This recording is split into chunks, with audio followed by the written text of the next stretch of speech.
Three Chinese intercontinental missiles scream across the Pacific at 15,000 miles an hour. Radar screens light up, alarms blare, and thousands of sailors brace for impact as seconds tick down.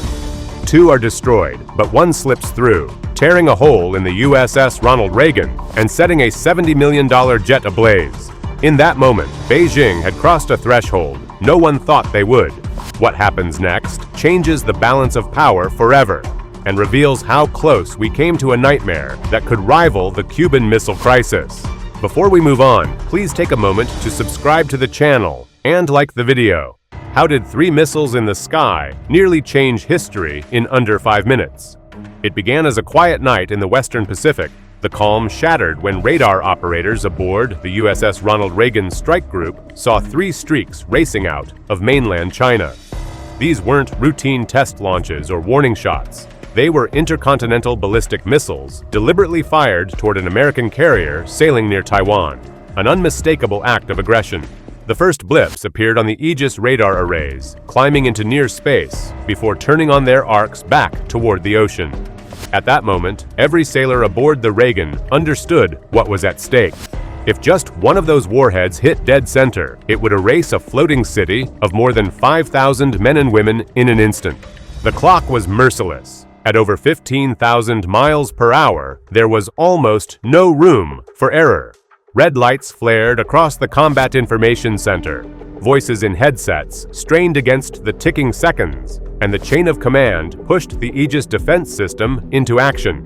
Two SM-3 interceptors shot skyward from nearby destroyers, streaking toward the first incoming missile while still 180 miles out. A brilliant flash marked the collision. Metal fragments scattering into the darkness, confirming that the first missile had been destroyed before it could reach striking distance. Relief lasted barely more than a breath. Two more missiles continued their descent, each with the potential to shatter the strike group. The second was met at 70 miles altitude. This time the intercept came frighteningly close, seconds away from entering a trajectory too low for interception. Operators knew the margin was razor thin. A delayed launch, a missed lock, or a malfunction would have meant impact. Yet the missile was shredded, detonating in the upper atmosphere. Cheers erupted momentarily, but not everyone celebrated. There was no intercept left for the third. It kept coming, its target unmistakable. Within minutes, it roared down toward the carrier itself. Impact came along the starboard side. The missile tore through steel hull plating like paper, leaving a ragged 20-foot gap just above the waterline. Shock tremors raced through the deck, sending crew members sprawling. Several sailors on the flight deck were caught in the blast force, critically injured as fire engulfed part of the carrier. An FA-18 Hornet, parked for launch, was ripped apart, thrown sideways across the deck, exploding into flames. By the time firefighting crews suppressed the blaze, 7 sailors had been rushed to triage with life-threatening wounds. The cost of a single strike, millions of dollars lost, devastating injury to crew, and a carrier that barely remained afloat. Inside the damage control stations, engineers scrambled to stabilize flooding compartments and shore up weakened sections of the hull. If the breach had been lower, below the waterline, the Reagan might not have stayed afloat. Thousands of sailors lived because of a margin measured in feet. That vulnerability brought home just how thin the barrier of deterrence truly is. Decades of strategic balance, balanced on a surface that could be ruptured by one direct hit. What made the night unforgettable wasn't only the damage suffered, it was the line that had been crossed. Beijing had gone beyond brinkmanship. Striking at an American carrier group meant abandoning ambiguity and openly escalating into a level of hostility most believed neither side would ever breach. The fragility of peace had been exposed in full view, and with blood already spilled, the question wasn't if the United States would respond, but how decisively that response would reshape the balance of power. What kind of counterstrike erases nearly 20% of a superpower's long-range strike capability overnight? The decision was not delayed. Washington ordered an operation designed not just to answer aggression, but to leave Beijing shocked at the speed and scale of what the United States could unleash. The sequence began with silence in the early hours of the morning.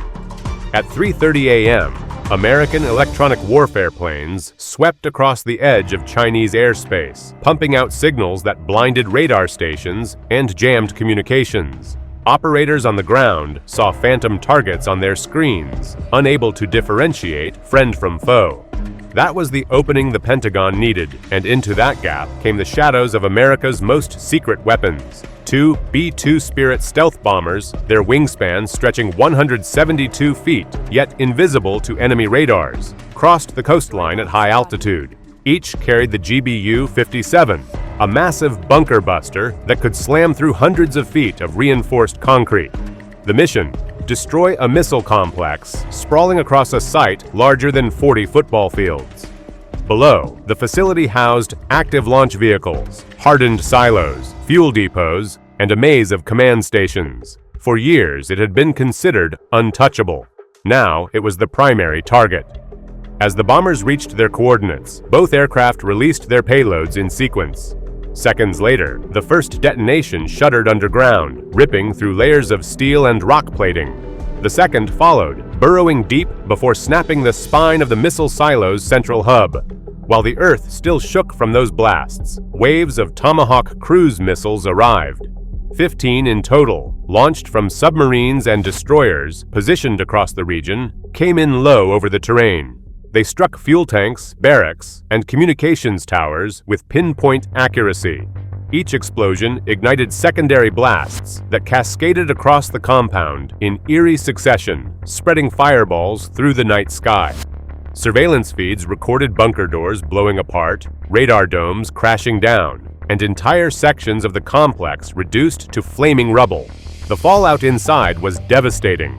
Reports confirmed dozens of high-ranking officers were present at the complex, supervising tests and deployments. At least 3 generals perished in the onslaught, along with more than 300 troops stationed inside. Rescue crews clawed through twisted concrete, only to discover collapsed command posts and charred vehicles scattered around the perimeter. The missile base, once a symbol of striking power, ceased to function within minutes of the attack. The retaliation didn't stop there. Across a 6-hour window, 2 additional nuclear facilities were destroyed in similar fashion, each reduced to ash by a combination of stealth bomber strikes and swarms of cruise missiles. 4 nuclear-armed submarines docked at a coastal base were caught in port and obliterated before they ever left their piers. 11 long-range bombers stationed in underground hangars never made it to the air. An entire industrial hub manufacturing components for intercontinental missiles was flattened by follow-up precision strikes. Its warehouses and assembly lines left smoldering.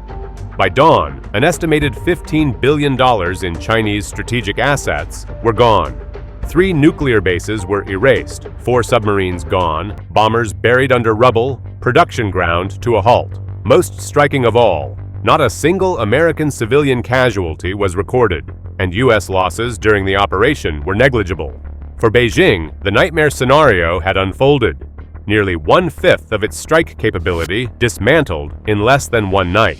This was more than a clash at sea or a precision strike on hardened bases. It marked the opening act of what many now call a new Cold War, fought not with quiet maneuvers, but with direct blows that shook both militaries. The lesson seemed clear. Escalation could come faster than anyone was ready for.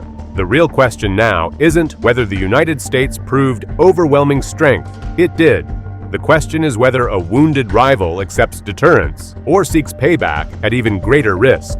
The balance has shifted, but peace or new conflict hangs in the unknown.